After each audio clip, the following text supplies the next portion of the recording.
Mr. Welch. This is episode number 3 of the LPSD College and Career Fair that we are having.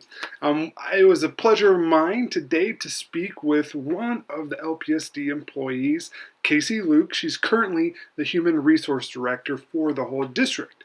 Now, I'm speaking with Kasie. She's been in the district. This is her 10th year. She's had a couple different roles as she's been here. But she's here to give some advice for students, then also looking at opportunities that our district offers, even for students who are graduated and to work at their local schools.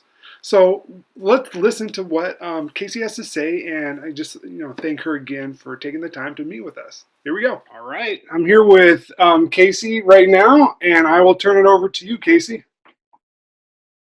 Thanks, Mr. Welch. My name is Kasie Luke. I have been with Lake and Penn for almost 10 years. I originally was hired as a school counselor, much like Tim Welch is doing right now. I lived in Chignik Lagoon and in Port Haydn before I became the HR director in King Salmon. So that's where I've been in the district and what I've been up to. I'm grateful to be part of Lake and Penn. I think it's a very fun place. I've interacted with a lot of U.S. students, and there's also a lot of you that I don't know. So I'm hopeful this message is helpful.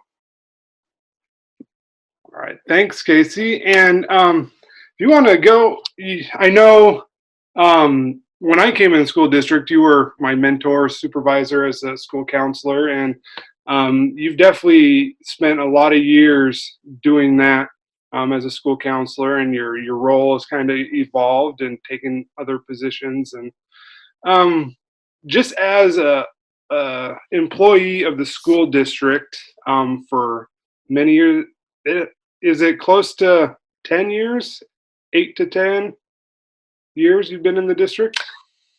Yeah, 10. This will be 10. And so you've, like you said, you've met a lot of students, and you've been in most all those schools. What are some of your kind of overall thoughts or maybe advice that you might want to give to students?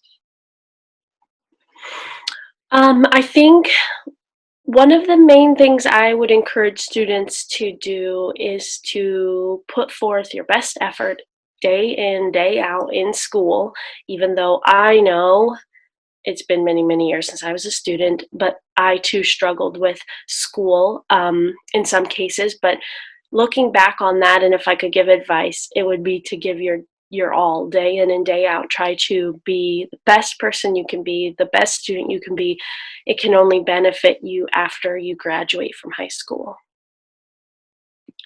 Yeah, and definitely I can agree with you on all those points on just seeing how the importance it is. Hindsight's 2020. So looking back, I mean, I wish I would have done better in certain classes, or I wish I would have, done some other activities. But you can definitely see the importance of it, further down the years, and especially now. There's a lot of jobs that don't need like a college degree, but they require you to have a high school diploma or a GED to kind of get some entry level positions. So that's definitely an important thing. So awesome. And so you've, as a school counselor, and then also you're a principal, and then now your current role is the Human Resource Director for the district. What are some things that you see like at a district level that might be good for students to know, or maybe even some opportunities for students? I would say the main opportunities would be, like you mentioned, Mr. Welch, it's crucial that students are getting their GED or their high school diploma. Working hard toward that credential is very important. The other piece that I see in hiring folks for our schools, and having worked as a principal, is people who we hire often need to have an Alaska driver's license. It isn't required for all of the positions that can be held at schools or in the school district, but it is definitely a bonus. It's a plus to have. Some positions that students could consider after high school, whether they're in a transition or they're planning to stay in their community, sometimes having a job at the school is very helpful between, I mean, even fishing gigs or just having some kind of position before maybe you're making other plans. Or if you're there for the long haul and you want to stay in a position at the school, there's lots of good positions. There are lots of ways to start working toward retirement. I know that's a crazy concept for somebody who's in high school, but it is something to think about. And to have that consistent income. So some of the positions, and Mr. Welch, please help if I forget any of them. Custodial and maintenance are two positions that kind of go hand in hand with working at schools.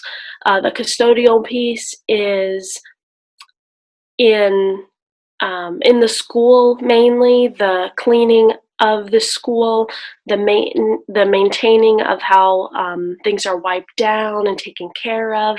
Often, if something happens in the school, the custodian is called in to be of assistance if there's a spill or if, let's say, somebody gets hurt. Often those individuals are trained to know how to clean up that best and what chemicals to use.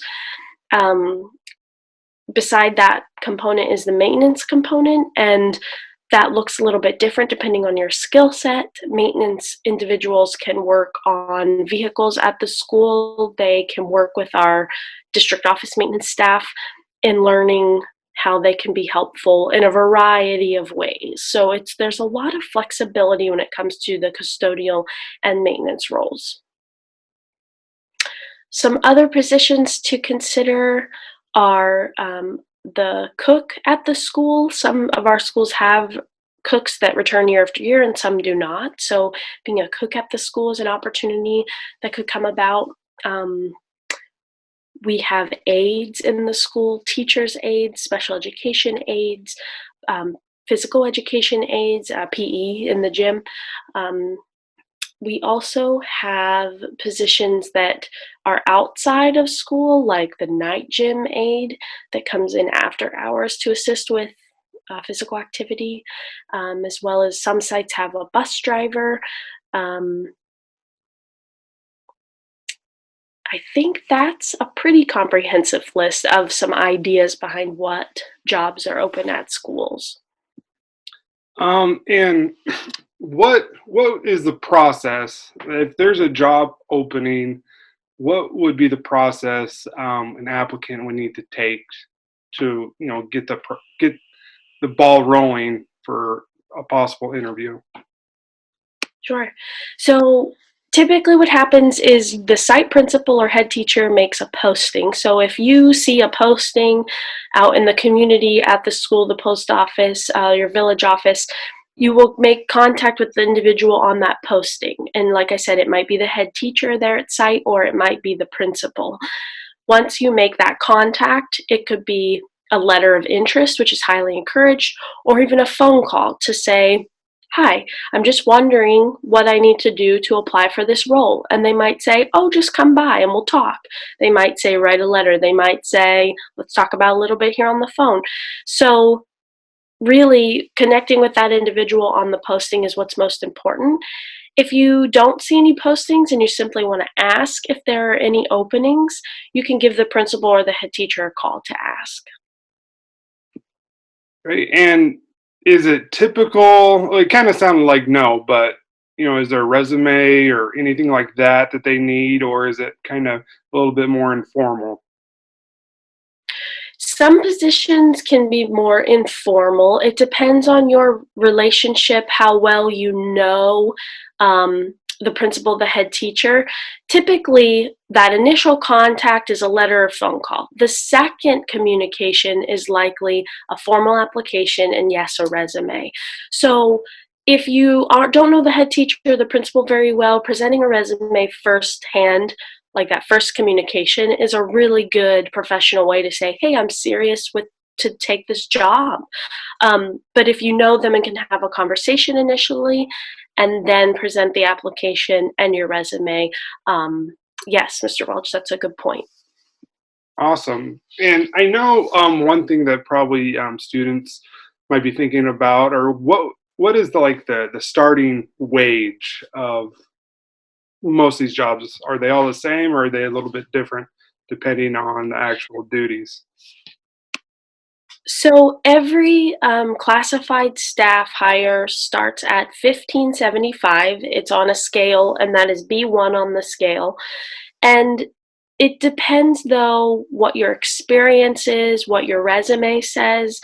If you have cooked at another school, and let's say you move to another village and you'd like to be the cook, you will likely start on a higher level in that scale than what you would if you were brand new. Brand spanking new employees start at 1575, but if you have experience, depending on how much experience you have, you can be placed higher on that scale. Okay, awesome. And I think my other question would be like, to be successful as an employee at LPSD, what are some qualities or characteristics that might help you get a job and keep a job? Yeah, great question, Mr. Welch. So I think some of the key components to being successful and having a sense of success for yourself in these roles would be, um, first of all, an openness to understanding what the role entails. You might already have an idea of what the role looks like as a custodian, but each site might look different, and the suggestions for how to do that successfully may look different. So, being open to an understanding of what's expected of you, being open to expectations. A second attribute would be to be reliable. I think showing up to your job. Right now, your full-time job as students is to be a student. And while that doesn't mean right now showing up at the building, unfortunately, it does mean showing up as a good person. It means showing up as a good student and getting work done in order to progress yourself forward. So just like in a job you would have, showing up and being reliable is very important. Um, Another attribute I would say, and I'll try to stick to three. Another attribute I would say is to come with the willingness to work as a team, because even though your job isn't, you might be the only cook at the school, you might be the only bus driver at your school, you are still part of a staff of principals, teachers, custodians, cooks, maintenance, students. I mean, everybody has to work together to take care of the schools at LPSD. And so I would encourage you to also consider that you are a member of a team, even though you might be the only person cooking lunch. Awesome. Well, thanks, Casey. And I think that those are big things, those attributes and characteristics, and a lot of those things are covered, under the employability standards what students have been learning over the course of their, secondary um, courses. And that's one thing that I've seen too, just being around in the district, is seeing the reliability on is a big part too, because I've been in a couple situations where it's can get kind of chaotic when someone doesn't show up, or people have to rearrange things. But I think there's tons of opportunities, and especially with a starting wage of 1575. um, you know I mean, things are different now, but a couple of years ago I was working at a job for 2 years and I was only making like 12.50 an hour. I started off like at $11, and so I know things are a little bit different. And out here in the bush, it's a little bit different. But those are opportunities that oftentimes go unfilled, and that are there too. So great. And Casey, do you have any other thoughts or any other things that you wanted to cover today? Um, I don't think so, Mr. Welch. I mean, I'm always open for questions, or um, if somebody can't get a hold of their head teacher or their principal, I'm available as well. That's the first line of communication, but I'm always here, and I'm grateful for the time to talk to folks. I'm really grateful that our students are able to see these opportunities through the virtual career fair you're creating, Mr. Welch, and that I'm grateful to be part of it. So thanks for setting this up, and hopefully it is helpful for some. Awesome. I'm going to put you on the spot here real quick. Why don't you give just one piece of advice? Given our times right now, school is different. Everything's different. It's a kind of a new norm we're kind of going through. What is one thing, if you were to like talk to a student or just anyone, maybe like a little, put on maybe your counseling hat just for a second, what would be one piece of advice or just one piece of inspiration you would give to an individual?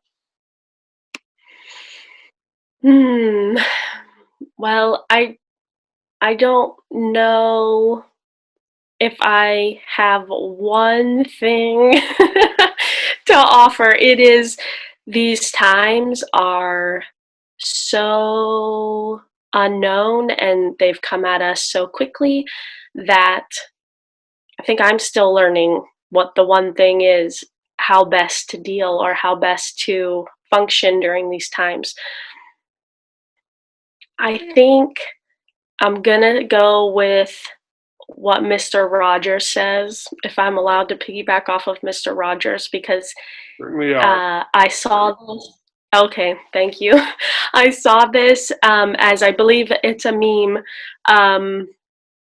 Maybe it's not. Maybe it's just simply a inspirational quote, but it basically stated that Mr. Rogers states that, and I'm gonna mess it up. This isn't a direct quote from Mr. Rogers, but basically that in these times, always look for people who are helpful. Look for the helpers, because that will give you positive, something positive to see and look forward to, and it gives you a way also to model those behaviors. Helpfulness during these times, if you can, is so important, whether it be a positive outlook, simply giving someone a hug who is in your bubble, who you're allowed to be around right now, offering kind words, offering some kind of helpfulness instead of criticism, or instead of being upset constantly. Looking for the helpfulness in others and in our society is very important right now. And to also consider being helpful if you can. I know there's a lot of helplessness right now because we can't often go places or see people or get out of our immediate bubble or our homes. But looking for that positivity and trying to be that positivity for others, I would encourage that most, I think. Well, great. I think that's some great advice, to give during these times. That it's kind of a little uncertainty, but kind of looking for those and looking for others to, kind of have a little hope in, and kind of carry you through these times. So, appreciate you taking some time out of your day today to speak to our students and some parents, and being able to share your insight on opportunities within the district that students possibly have available to them. And so I just want to thank you again. Okay, thanks, Mr. Welch. Thanks, everyone. Okay, we'll talk to you later. Okay. So there we have it. I want to thank Kasie for taking the time to meet with us. She gave us lots of insight on, different opportunities that our local schools have available, whether it's, teacher aid, PE, night gym, custodial, some cases, with bus driving. There's lots of different opportunities, for our students to earn some money while they are in, you're in your village. So thank you again, Kasie, and be on the lookout for episode number 4. Okay, see ya.